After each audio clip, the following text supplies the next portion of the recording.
안녕하세요. 반갑습니다. 오늘은 2022년 7월 24일 아마 삼복더위가 지난주 정도가 초복이었고 아직 더운 후덥지근한 날씨가 시작되는데 우리 강사 예배 오신 또 제주 가족과 함께 이렇게 줌 예배 온라인 유튜브 예배 오신 분을 모둠으로 진심으로 감사합니다. 환영합니다. 먼저 성찬에 너무 감사해요. 은주 씨 지난주에 우리 그 싱글 때도 같이 성찬을 했는데 그런 진실한 솔직한 관계, 남동생의 관계를 통해서 예수님 십자가를 나눠줘서 너무나 감사합니다. 또 제가 싱글들한테 너무 감사한 거 있어요. 그게 뭐냐면 우리 싱글들이 설교 패드를 새로 사주셨어요. 찢어진 저의 설교 패드가 애착 패드인 줄 알고 있었는데 아닌 걸 보고 되게 좋아하셨고 설교 잘하라는 얘기죠. 두 가지 의미가 있는 거 알고 있습니다. 하나는 너무 격려주고 싶고 하나는 앞으로도 잘하라고 당근과 채찍을 함께 그래서 이 설교회도 볼 때마다 마음이 되게 새롭고 설교에 대한 어떤 그런 설교할 수 있다는 것이 저한테는 되게 큰 특권이라는 생각이 듭니다. 저는 죄인이지만 설교할 때만큼은 의로운 일을 할 수 있어서 그건 정말 하나님의 은혜라고 생각이 듭니다. 이 은혜에 여러분 많은 분들 초대하고 싶네요. 여러분들 같이 설교하고 나누고 했으면 좋겠습니다. 지난 주일에는요 에베소서 강의 6번째로 그리스도 안에서라는 주제로 말씀을 전했습니다. 우리는 하나님의 작품입니다. 그리스도는 우리의 평화입니다. 라는 주제로 말씀을 나눴죠. 오늘은 에베소서 강의 7번째요 시민과 하나님의 가족이라는 주제로 말씀을 전하겠습니다. 에베소서 2장 17절부터 19절 우리 같이 한번 읽어볼게요. 이 구절이 오늘 설교의 가장 중심이거든요. 에베소 2장 17절 그분은 시작 그분은 오셔서 멀리 떨어져 있는 여러분에게 평화를 전하셨으며 가까이 있는 사람들에게도 평화를 전하셨습니다. 이방 사람과 유대 사람 양쪽 모두 그리스도를 통하여 한 성령 안에서 아버지께 나아가게 되었습니다. 그러므로 이제부터 여러분은 외국인 사람이나 나그네가 아니요 성도들과 함께 시민이며 하나님의 가족입니다. 아멘. 우리는 계속 주일에 에베소 강해로 말씀을 전하고 있습니다. 또 주중에는 에베소서에 나오는 사도 바울의 기도에 대해서 우리가 배우고 있습니다. 여러분들 아시겠지만 에베소서가 1장부터 3장까지는 그리스도 안에서라는 주제로 하나님과 그리스도가 우리에게 주신 특권, 은혜 이런 것에 나와 있고요. 에베소 4장부터 6장까지는 그리스도인의 합당한 생활, 합당한 삶 이렇게 나와 있어요. 그래서 1장부터 3장까지는 온통 사도 바울은 하나님과 그리스도, 특별히 그리스도와 함께하는 하나님의 사랑, 은혜에 대해서 지속적으로 말씀을 기록하고 있습니다. 그중에 특별히 에베소 2장 우리가 올해 한 해 주제로 삼고 있는 사랑으로 건설되는 하나님의 가정이라는 주제로 우리가 한 해 동안 계속 하나님의 가정에서 배우고 있는데요. 아마 여기에 나온 말씀처럼 에베소 2장 17절부터 19절은 에베소서 안에서도 가장 하이라이트가 되는 그런 말씀입니다. 특별히 17절 보면 그분은 오셔서 멀리 떨어져 있는 여러분에게 평화를 전하셨으며 가까이 있는 사람들에게도 평화를 전했대요. 멀리 떨어진 사람 누구냐면 이방인이고요. 가까이 있는 사람 누구냐면 유대인들이라고 생각하시면 될 것 같아요. 그리스도가 오셔서 이방인과 유다인의 벽을 허물고 평화를 주셨다고 지난주에도 제가 말씀을 전에 같이 나눴지만 평화가 그리스도로부터 온다라는 것을 사도 바울은 계속 이야기하고 있습니다. 다음 슬라이드 넘겨주세요. 특별히 2장 11절부터 22절은요 어떻게 좀 표현이 되냐면요 그리스도의 화목하게 하는 사역의 결과가 어떻게 펼쳐져 있는지를 공동체에서 어떻게 나타나 있는지를 기록하고 있다고 합니다. 특히 2장 11절부터 22절에는 에베소서를 사도 바울의 바울 신학의 정수라고 한다면 그 에베소 2장 11절부터 22절은 에베소서 안에서도 거의 정수라고 가장 집중된 말씀이라고 할 수 있도록 간결하고 또 깊이 있게 서술하고 있다고 합니다. 특별히 오늘 우리의 가장 중심 구조는요. 그렇기 때문에 그리스도가 평화이기 때문에 유대인과 이방인의 벽을 허물었기 때문에 이제부터 여러분은 외국 사람이나 나그네가 아니래요. 성도들과 함께 시민이며 하나님의 가족입니다라는 구제로 말씀을 좀 전할게요. 넘겨주세요. 첫 번째 포인트요. 외국 사람이나 나그네가 아니요 성도들과 함께 시민입니다. 오늘 설교 첫 번째 포인트입니다. 올해 강서와 제주 가정교회 1년 주제로 우리는 에베소에 나타나는 사랑으로 건설되는 하나님의 가족에 대한 구절이 여기에 나와 있습니다. 특히 외국 사람이나 나그네가 아니라는 것, 그들에게 특별히 에베소 제자들에게 어떤 의미를 갖고 있는지를 같이 좀 나누고 싶어요. 다음 슬라이드 넘겨주세요. 이게 외인은 헬라어 크세노이라는 말이 있고요. 외국인이라는 걸 의미하고, 소는 헬라어로 파로이코이라는데 자원에서 나라에 거주하는 외국이나 권리가 없는 자를 뜻합니다.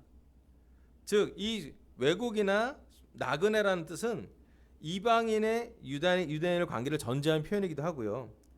한번 생각해보면 좋겠어요. 에베소 제자들한테 외국 사람이나 나그네가 어떤 의미로, 어떤 삶의 모습으로 펼쳐지고 있는지, 그게 아니라고 그랬으니 그런 모습이 어떤 건지 한번 생각해보면 좋겠습니다. 에베소 제자들에게는 아주 근본적으로 실질적인 문화, 역사, 전통이 있었는데, 그게 뭐냐면 유대인과 이방인의 분리였어요. 아마 신약 전체, 예수님 시대 전체에 성경에 기록된 시대에 가장 많은 분리가 뭐냐면 유대인하고 이방인하고 분리됐다는 것이에요. 그 당시 문화가. 그 분리된 중간에 있는 사마리아 사람도 유대인들은 되게 멸시했죠. 그 사마리아 여인이 물을 줬다고 했을 때 그것 자체가 아주 큰 문제가 되기도 했습니다. 유대인 중에서 또 분리가 되죠. 유대인 중에서도 율법학자, 바리새파 이런 사람들과 일반 또 사람들과도, 또 세무원 이런 사람들도 완전히 분리되죠. 즉 1세기 사회, 1세기 문화, 1세기 전통에는 분리가 기본이었어요. 잘 아시겠지만 로마 황제부터 귀족층, 특권층이 분리되고, 또 군인도 분리되고, 종들도 분리되고, 기본적인 사회 구성원이 사실은 다 분리되는 그런 것이 삶이었습니다. 유대인과 이방인의 나눠짐은 사마리아인에 대한 멸시와 조롱을 포함한 환경이었고요. 또 에베소 제자들한테 어떤 환경이 있는지 한번 이 말씀을 듣고 있고 말씀을 처음 봤던 사람들의 환경을 묵상해 보면 또 확실하게 알 수가 있습니다. 에베소 제자들은요, 에베소 교회는요, 유대인인 사도 바울이 개척한 교회예요. 왜 그 개척이 됐냐면요, 여러분도 아시겠지만 사도행전 4장에 보면 유대인 제자들한테 많은 제자들이 세례를 받았는데 핍박이 오죠. 황제가 핍박을 하고요, 그 당시에 있는 많은 사람들이 핍박을 하기 때문에 박해 때문에 흩어진 제자들이 만드는 교회 중에 하나가 에베소 교회였어요. 자, 그렇다면 생각해 보세요. 사도 바울이 개척한 에베소 교회에는 인도자가 디모데가 있었고 사도 요한이 있었어요. 예수님의 어머니 마리아도 에베소에 있었다고 전해집니다. 에베소 지역은 이방인 지역인데 에베소를 개척하고 인도했던 사람은 유대인들이 인도하고 있는 거예요. 말씀을 전했으니까. 기본적으로 그 안에 여러 가지 갈등 요소가 있죠. 그리고 분리가 자연스러운 것일 수도 있습니다. 특히 1세기 제자들 살린 지역에서는 외국인이다 그러면 기본적으로 드는 생각이 뭐냐면 종이구나 생각합니다. 유대인들이 생각하는 외국인은 뭐라고 하냐면 노예라고 생각하는 거예요. 실제로 그랬어요. 유대 지역에 사는 외국인들은 대부분 노예의 생활을 했습니다. 그래서 좀 환경이 역전되죠. 복음은 유대인들에게 나왔고 유대인들이 개척한 교회인데요, 실제로 지역은 이방인 지역이에요. 에베소 지역. 거기 아데미 여신도 있고 복잡하죠, 거기. 자, 그런 두 가지 문화, 두 가지 전통, 두 가지 생각에 자리 잡고 있는 중심에 에베소 교회가 있고, 그 에베소 교회 제자들에게 사도 바울은 편지를 쓰고 있습니다. 그리고 얘기합니다. 이제부터 여러분은 외국 사람이나 나그네가 아니라고요. 뭘 의미하는 것인가요? 다음 슬라이드 넘겨주세요. 첫 번째 포인트는 저희가 시민이라고 그랬잖아요. 이 시민이 그냥 시민이 아니라 성도들과 함께 시민입니다라고 표현됐는데, 좀 더 원어로 가까우면 동료 시민, 같은 시민이라고 표현을 해요. 이게 무슨 의미냐? 이제 외국 사람이나 나그네가 노예가 아니라 자유인을 포함한 자유 결정을 할 수 있는 신분 상승이라고 표현하고 되죠. 시민이라는 것이에요. 사도 바울이 에베소 교회 제자들, 정말 많은 이방인들한테 했던 첫 번째 가장 놀라운 복음 중에 하나는 뭐냐면 차별을 없애는 것이었어요. 분리를, 그리스도가 평화라고 얘기한 다음에 그리스도가 십자가에 돌아가시고 난 다음에 그 결과로 얻은 그 결과물이 평화라면 무슨 평화고 어떤 부분의 화해인가 라고 이야기했을 때 가장 중요한 부분이 언제였냐면 이방인과 유대인의 벽을 허무는 그리스도의 십자가를 전했다는 것이에요. 아주 실질적이고 그 당시 문화에 거의 반대될 만큼의 강력한 변화, 개혁, 혁명을 이야기하는 것이었습니다. 시민 한번 생각해 보시죠. 요즘 우리 대한민국 국민이 되는 것은 어떤 것을 의미합니까? 미국 사람들의 시민권은 대단히 중요합니다. 정말 미국에도 지금도 그 시민권을 얻기 위해서 멕시코나 다른 지역에서 막 많은 사람들이 몰려가죠. 어느 나라의 시민, 어느 나라의 국민이라는 것은 되게 중요합니다. 우리도 아시잖아요. 우리나라가 1900년대에 일본한테 나라를 잃어버리고 나서 잃어버린 36년이 우리 민족의, 우리 할아버지 세대에 아주 뼛속 깊숙하게 박혀 있어요. 서러움과 차별과 엄청난 학대, 수탈, 이런 곳으로 우리 역사가, 우리의 부모님 세대, 우리 할아버지 시대에 그 서름이 남아 있습니다. 우리가 어느 나라의 시민 또는 어느 나라의 국민인 것은 우리의 정체성과도 연결이 됩니다. 왜냐하면 역사, 문화, 전통이 그 개인의 정체성에 큰 영향을 주기 때문입니다. 사도 바울은 여기 나오는 19절에서 에베소 제자들에게 세상에서 제공하지 않은 놀라운 특권을 기록합니다. 세상에서 제공하지 않아요. 십자가의 믿음으로 반응한 사람만이 주는 큰 특권. 성도들과 같은 시민, 동료 시민이라고 사도 바울은 기록하고 있습니다. 에베소 교회를 개척한 유대인 사도 바울의 선언은 당시 많은 이방인이 있었던 에베소 교회 제자들에게는 아주 큰 감동이 되었을 것 같습니다. 그리고 그 설교가, 그 말씀이, 그 서신서가 되게 많은 큰 위로가 됐을 거라고 생각이 됩니다. 여러분, 우리가 한국인이라서 감동해 본 적 있어요? 최근에? 요즘 미디어에서 많은 말로 국뽕에 취한다라고. 여러분, 대한민국의 자랑스러운 적이 몇 번 있잖아요. 자주는 없지만. 올해가 2022년인데요. 2002년에 어땠어요? 우리 20년 전에? 그때 막 기억나세요? 6월 달에? 요맘쯤에서 우리가 어땠어요? 그때 저는 딱 1번 동경이 있었습니다. 어땠겠어요? 기억납니다. 16강에 우리는 올라가서 8강을 가고 일본은 떨어졌어요. 그래서 저희가 전철을 탔어요. 저희 쪽은 다 빨간 옷 있잖아요. 빨간 티셔츠. 맞은편에는 울트라 니폰 다 파란 옷이었어요. 우리 막 너무 기뻐하고 막 그러는데 일본인 제자가 저한테 조용해서 조금 조용히 해주면 좋겠다. 지금 위험해. 분위기가 전철 탔는데 분위기가 심상치 않아. 그래 알았다. 근데 너무 기분 좋다. 그때 막 우리 막 4강까지 갔을 때 한국에서도 뭐 대단했잖아요. 막 시청에서 모이고 막 버스 위에 사람들이 올라가 있고.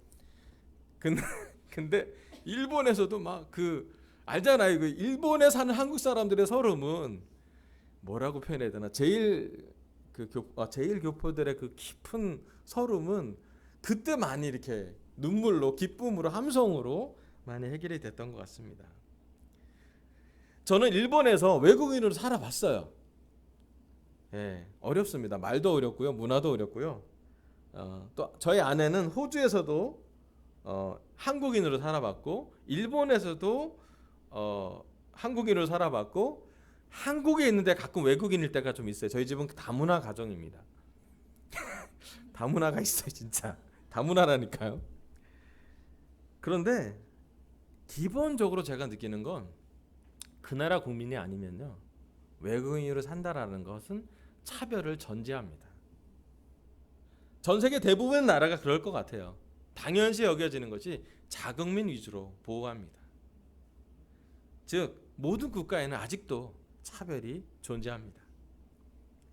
어쩌면 우리가 그 차별을 어렸을 때부터 자연스럽게 익숙하게 받아들였던지도 모르겠어요.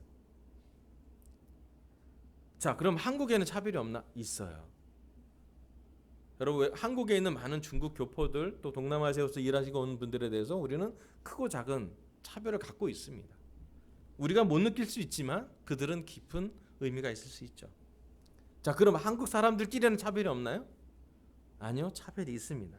사회적 계층, 경제적인 유무에 따라서, 학력에 따라서, 혈연 지역, 지방색, 남녀 차별은 어떤가요? 아직도 차별이 있죠. 자, 그럼 교회 안에는 차별이 없나요? 예민한 부분인데 얘기하죠.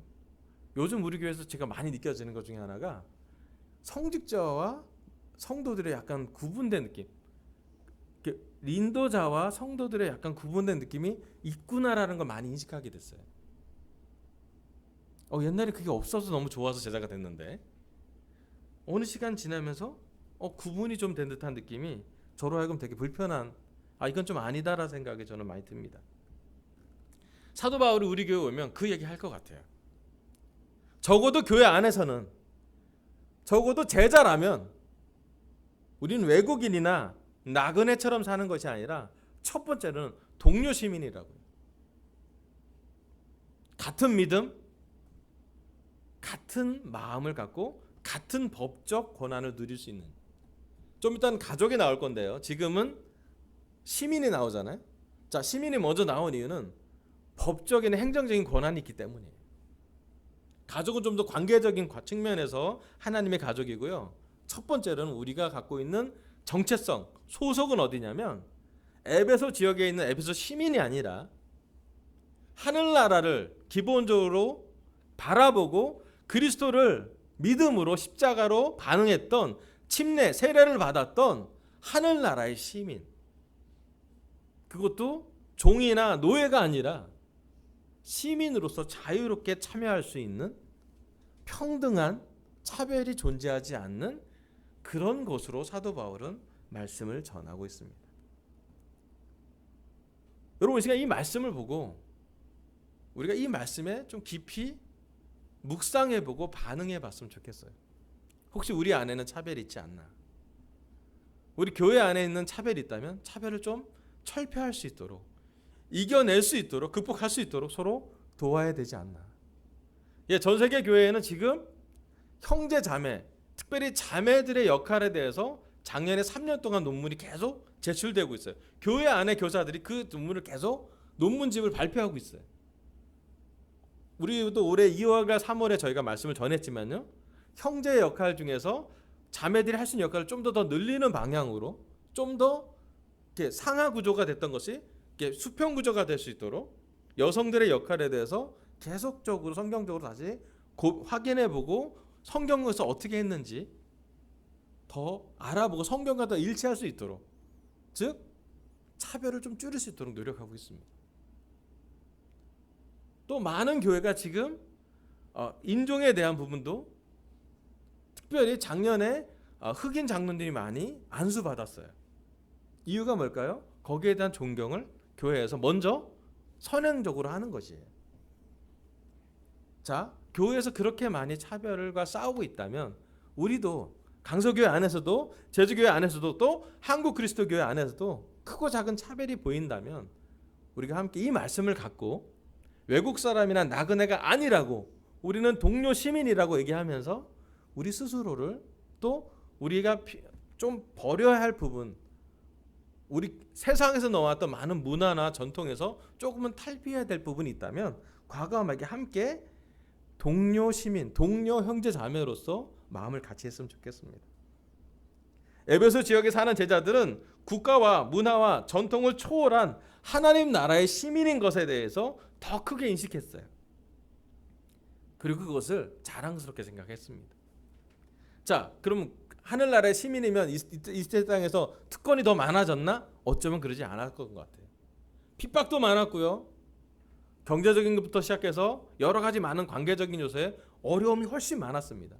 하지만 그들은 그 어려움을 다 포함해서 그리스도의 평화가 더 중요했어요.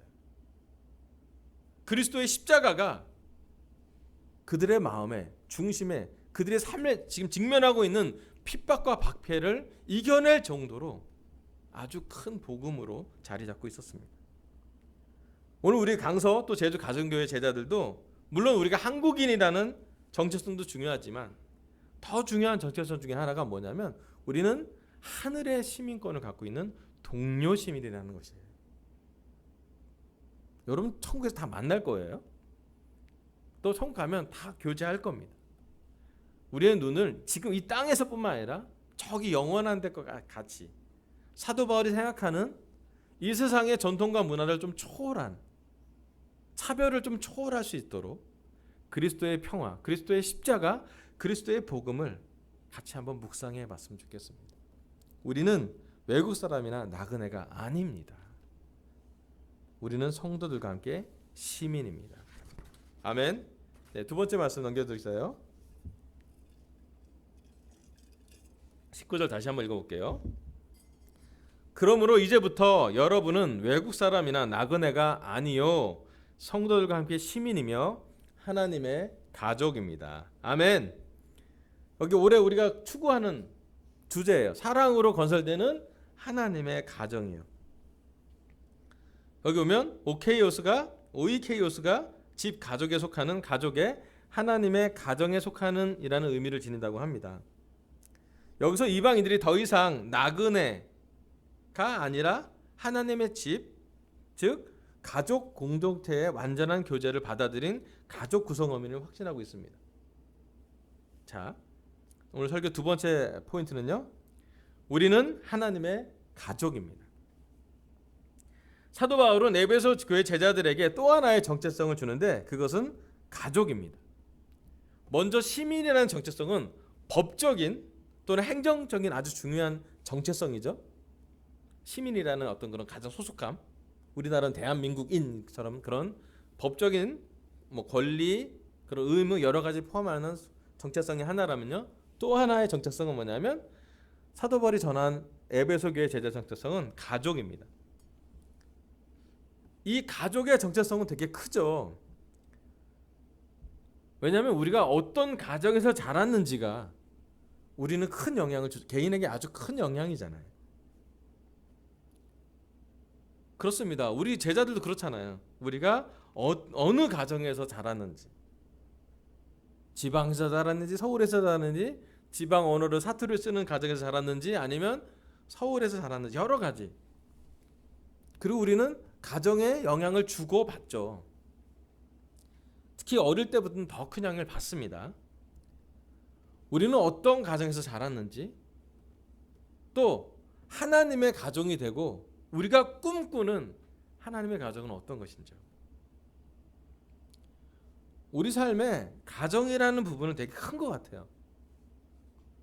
최근에 사회, 특히 한국 사회를 보면 결혼, 이혼, 사별 여러 가지 관계에 재정이 됩니다. 돌싱이라는 그런 관련된 예능도 있고요. 이제는 좀 더 가정의 변화를 많이 보여주죠. 특히 지난 10년간 대한민국 가정이라고 하잖아요. 그럼 법적으로 현재 10명의 가정이 있으면 10가정이 있으면 4가정은 1인 가정입니다. 예전에 우리가 어렸을 때는 핵가족 그랬잖아요. 근데 지금 그 핵가족에 더 작은 가족이 가정이라고 해요. 지금 대한민국 행정법의 창조에 10가정이 있다면 6가정은 2 이상 가정이고요. 한부모 가정을 포함한 4가정은 1인 가정이에요. 그걸 뭘 의미하나? 대한민국에서 어떤 것이 점점 변화가냐면 이제 개인도 그렇고 그 가정에 대한 생각이 좀 바뀌고 있다는 거예요. 자, 다음 슬라이드 좀 넘겨주세요. 요한복음 1장 12절부터 13절까지 한번 읽어볼게요. 그러나 그를 맞아들인 사람들, 곧 그 이름을 믿는 사람들에게는 하나님의 자녀가 되는 특권을 주셨다. 이들은 혈통에서나 육정에서나 사람의 뜻에서 나지 아니하고 하나님에게서 났다. 아멘. 사도 요한은 하나님의 자녀가 되는 것을 특권이라고 기록하고 있습니다. 하나님의 가정이 되는 것은 그들의 삶에 아주 큰 변화였기 때문입니다.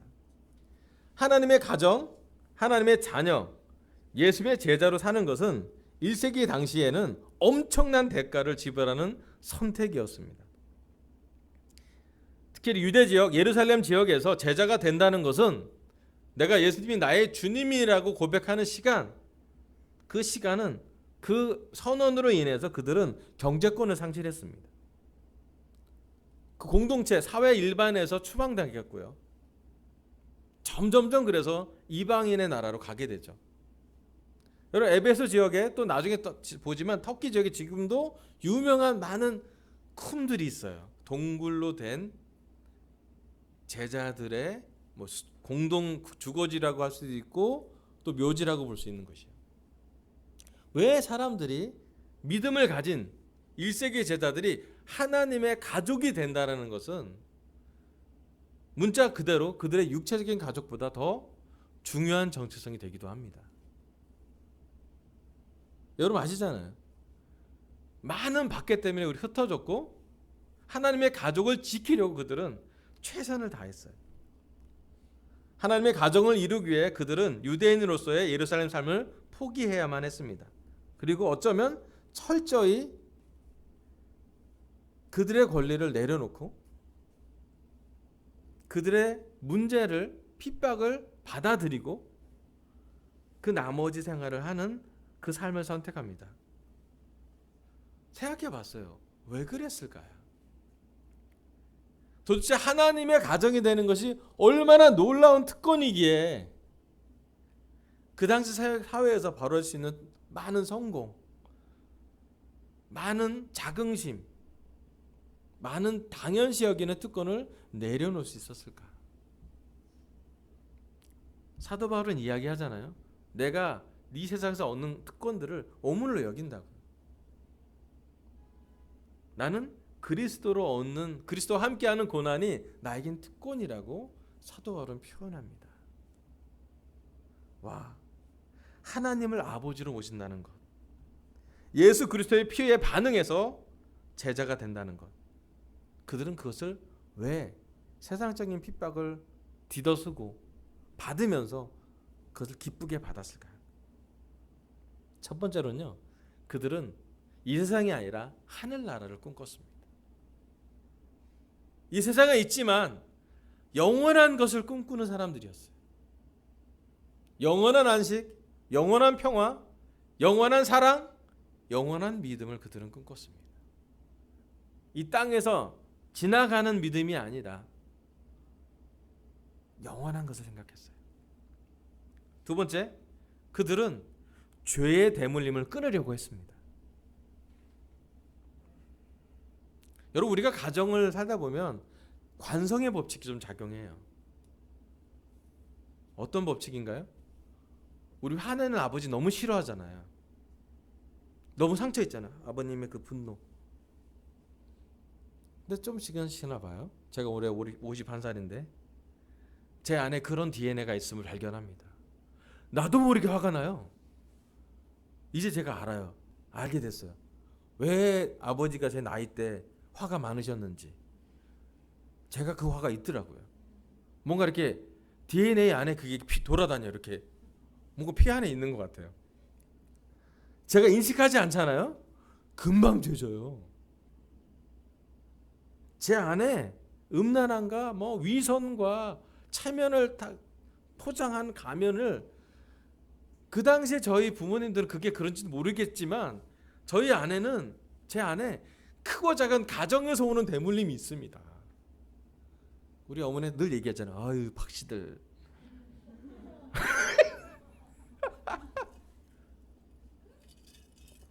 웃으면 안 되는데, 슬픈 얘기인데. 우리 다 있잖아요. 저만 있는 게 아니라 우리 가정에 부모님한테 받은 영향 때문에 우리는 원투는 원치 않던 약간 관성처럼, 습관처럼 내려가요. 죄도 대물림이 되고요, 성품도 대물림이 되고요. 그게 피에 있는지 DNA에 있는지 모르겠지만 일단 전달이 돼요. 그런데 1세기 제자들, 특별히 에베소에 있는 제자들은 그 대물림을 끊고 싶었어요. 수없이 많은 죄, 수없이 많은 관계의 상처, 수없이 많은 세상에서 오는 큰 문제를 그들은 대물림하지 않으려고 결정했습니다. 우리가 예수님을 주님으로 고백할 때 그러지 않았습니까? 나는 이제 더 이상 죄에 이기지는 못하더라도 죄와 싸우겠다.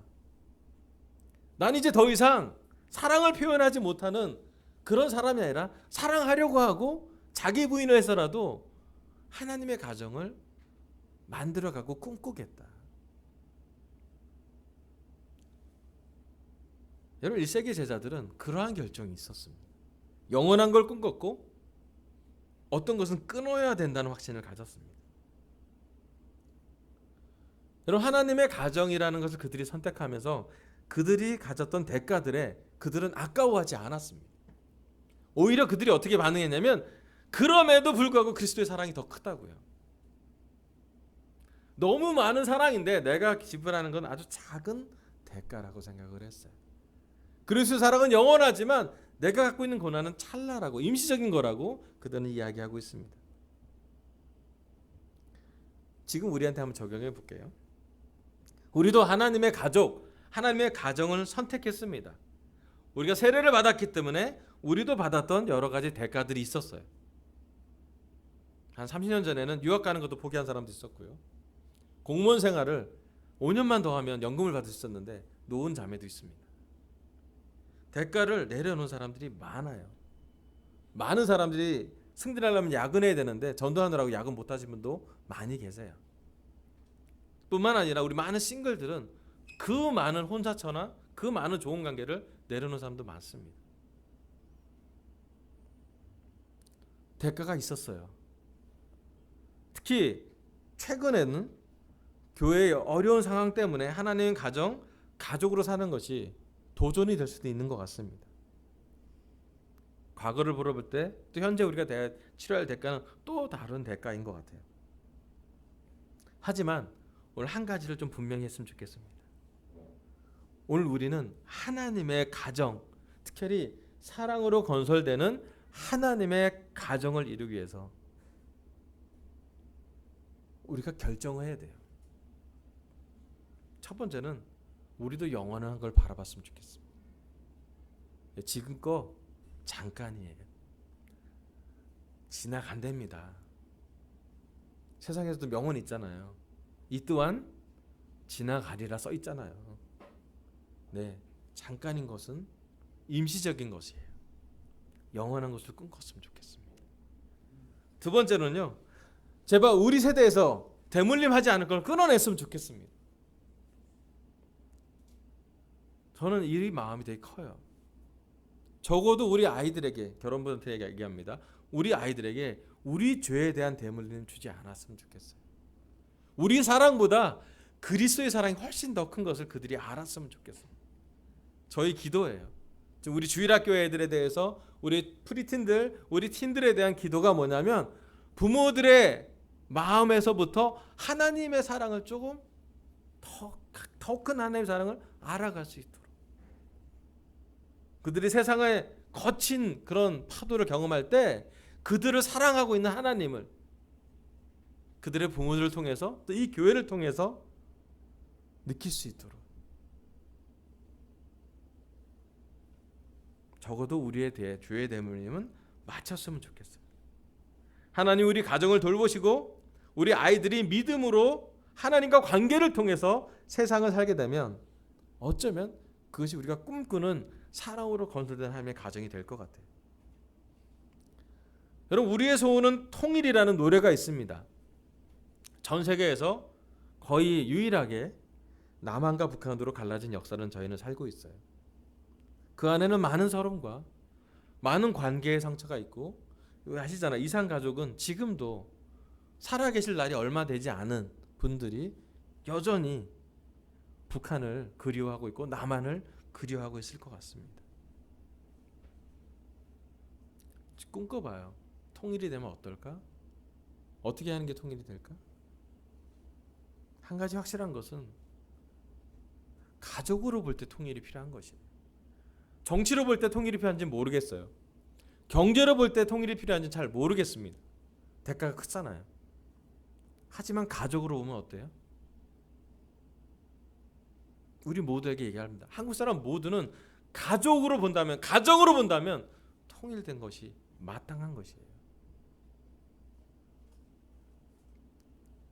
그래서 저는 얘기합니다. 감히 하나님의 가족을 이루는 사람, 하나님의 사랑으로 건설된 가정을 이루는 사람들이 그 꿈을 갖고 계시라고요. 세상에서 주지 않는 꿈일 수도 있어요. 세상의 문화와 전통을 거부하는 것일 수도 있습니다. 하지만 감히 얘기합니다. 이 세상의 유일한 희망은 하나님의 가정입니다. 사도 바울은 이야기하고 있어요. 성도들과 함께 시민이며 하나님의 가족이라고요.